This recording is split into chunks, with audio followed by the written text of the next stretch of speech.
সুপ্রিয় দর্শক, আসসালামু আলাইকুম। দেখতে পাচ্ছেন তানোর থানার মোড়ে হঠাৎ করেই সারি সারি গরুর পাল দেখতে পাচ্ছেন। গরু এটাকে পাল বলে আর কি। তো সারি সারি গরু আর কি যাচ্ছে থানার মোড়। এখন কতটা গরু আছে এখানে এটা দেখার বিষয়। দেখুন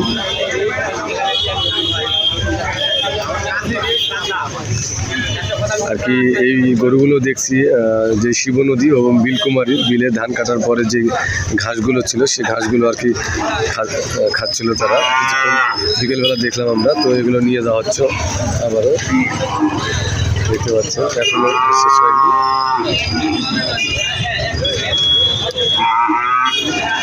গরুগুলোর একটি বৈশিষ্ট্য, সেটা একটা গরু আর কি সাইডে যাবে না। আমরা দেখছি এর আগেও একসাথে সবাই আর কি পাল, যাকে বলে পাল, এই পালের গরু একটা গরুও সাইডে যাবে না। শত শত গরু দেখুন, সব দেশি গরু।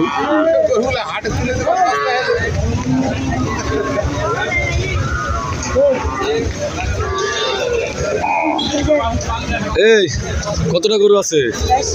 400টা। যাবে কোথায় এগুলা? আয়নার মোড়ে।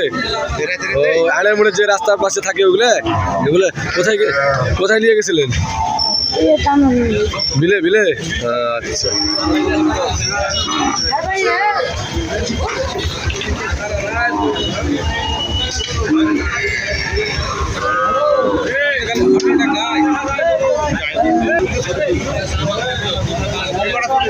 মোট 400টা গরু আছে এখানে।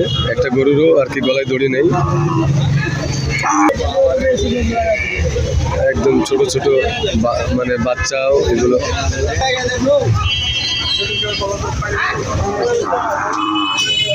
ভাই